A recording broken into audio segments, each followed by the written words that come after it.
në Shqipëri, që të vë një rekord që s'besoj që ka arrit në një sportist në gjithë historinë e sportit. 20 vite rresh kampion kombëtar për të rritur. 20 vite rresh kampion kombëtar për të rritur. Është e vështirë për ta mbajtur mbi shpatulla si titull vit pas viti, se impejimi besoj duhet të jetë. Unë kam nisur që në moshën 6 vjeç judon, duke bëj pak një përshkrim të shkurtër. Duke jetuar 5 vite në Kosovë të Malina Kelmendi, 3 vite në Rusi dhe shumë pjesë të Europës që kam marrë si në kampe servitore, pjesa e shkollimit e tjerë. Edhe gjithë mësimet që kemi mësuar nga pjesa e Europës, kemi ardhur tu bashkë me vllajin, kemi hap klubet tona dhe sot shumë shpejt do marrim dhe Federatën e Sportit Judos që është votuar vllai im dhe do të drejtojmë sportin e judos në Shqipëri.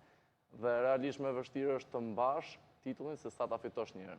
Problemi është ta mbash deri në fund. Edhe uroj që ta bëj 20 vjet me vitin që vjen.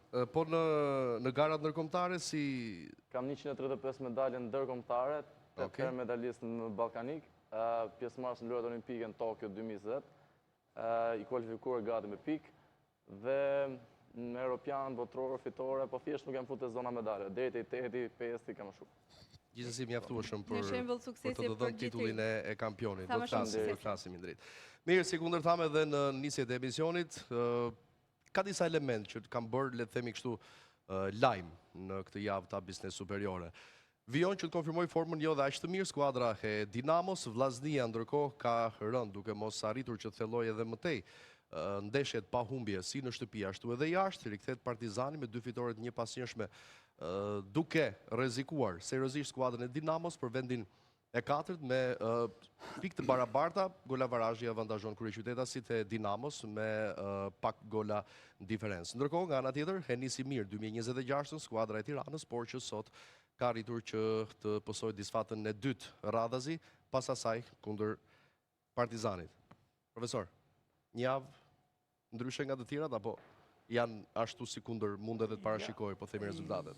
Janë disa të pritshme, disa nuk kanë një surprizë, domethënë, me shkronjat mëdha.